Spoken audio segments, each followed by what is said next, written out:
Escuchas Imagen Radio. Está usted escuchando Negocios en Imagen con Darío Celis. Propiedad intelectual en Imagen con Héctor González Berlanga. Saludamos como todos los jueves a Héctor González Berlanga. ¿Cómo estás, Héctor? ¿Qué tal, mi querido Darío? Muy buenas tardes, Roger. Muy buenas tardes al auditorio. Buenas tardes, Héctor. Pues mira, recientemente se resolvió un polémico caso en Europa que se refiere al arte conceptual.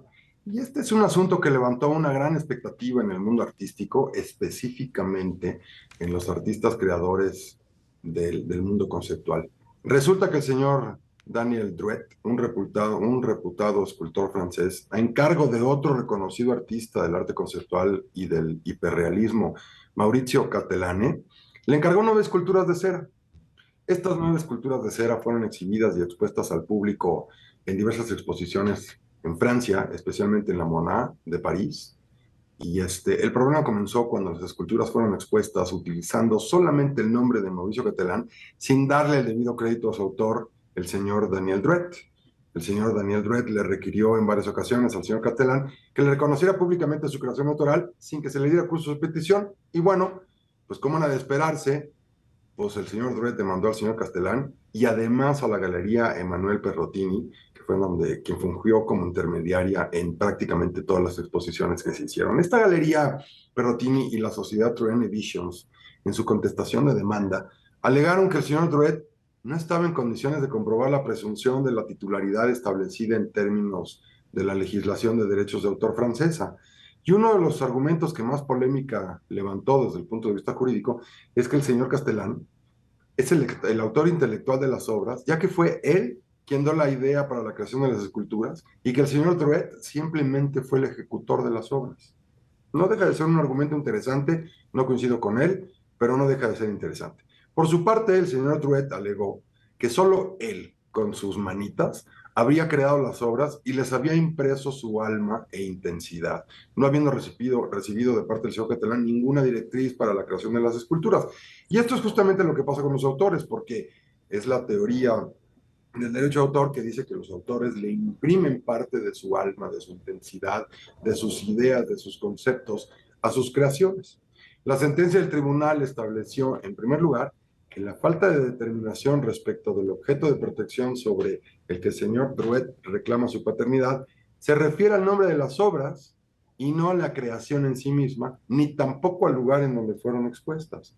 El tribunal alude a manera de ejemplo, y yo no lo sabía, una obra que se titula Him, Él, para traducirlo al español, que después fue subastada en $15 millones y representa, agárrense, a Hitler con cuerpo de niño, de rodillas, con las manos cruzadas en posición de oración.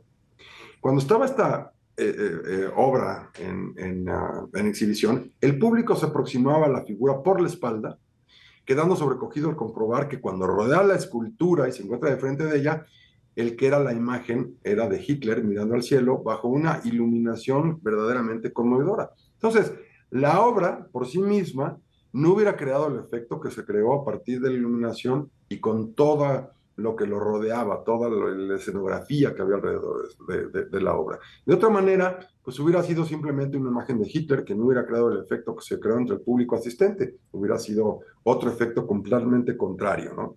Y tal como lo resolvió el tribunal, estas indicaciones sobre la ubicación de las figuras en el seno de los espacios en donde fueron expuestas, buscando jugar un poco con las emociones o mucho con las emociones del público, provocándole sorpresa, empatía, rechazo, diversión, que le corresponden exclusivamente a Cattelan.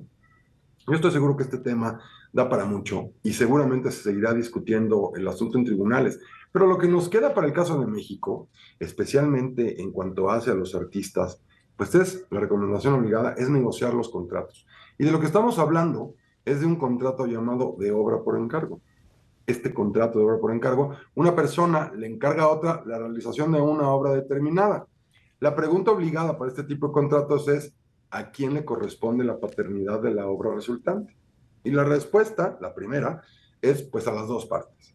El problema va a consistir en determinar si les corresponde el 50% a cada uno o le corresponderá más porcentaje a alguna de las dos partes que participaron originalmente en esta creación. Porque se asume que a una parte se le ocurrió la idea y la otra parte fue quien la ejecutó. Pues ahí estamos hablando de que a los dos estamos en un 50%.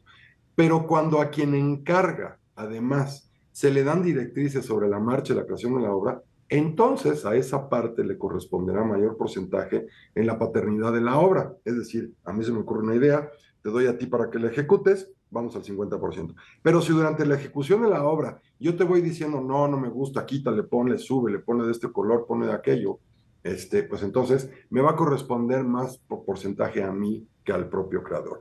Y esto es un tema que sucede mucho entre las agencias de publicidad y los clientes. Viene un cliente a la agencia de publicidad, le dice que tiene determinada idea para promocionar determinado producto, se lo da a la agencia de publicidad, la agencia pues plasma literalmente lo que le dio el cliente, pero el cliente interviene y entonces le empieza a decir a la agencia, no, fíjate que no quiero que sea un personaje que me represente por este artista, yo en realidad quiero que el personaje para este anuncio me lo represente fulano de tal. Y esto se complica un poco más cuando interviene un tercero que no fue ni quien creó la obra, ni quien la ejecutó, pero es quien la exhibe y al exhibirla le da mayor proyección, pues digamos por el lugar en donde está, por la disposición, por la iluminación.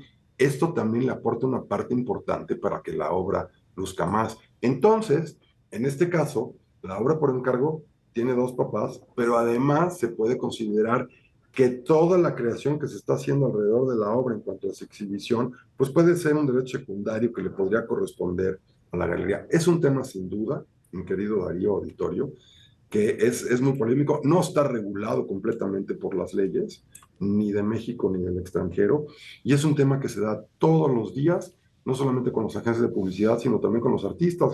Le pides a un pintor que te haga un cuadro tuyo, de tu familia, le pides a un arquitecto que diseñe tu casa y que le ponga ciertas características y el arquitecto le está poniendo parte de sí mismo.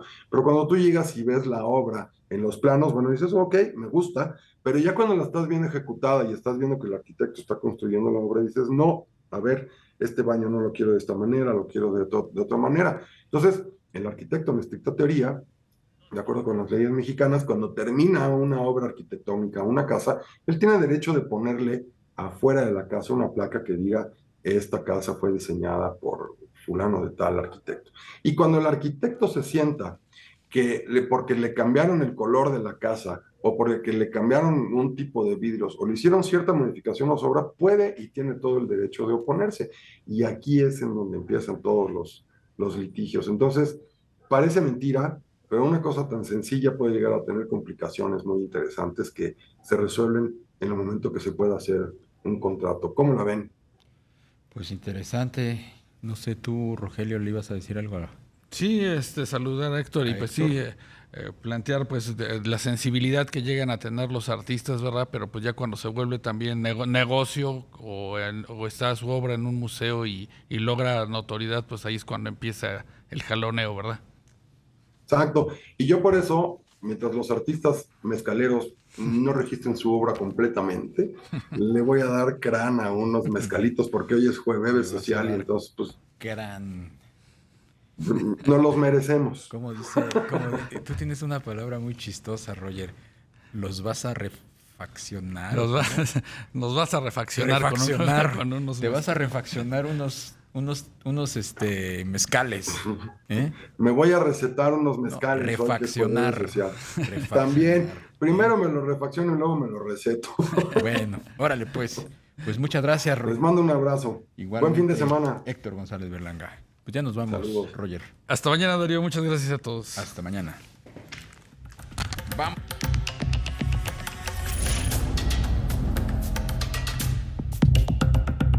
Imagen presentó Negocios en Imagen con Darío Celis, el referente de los negocios en México.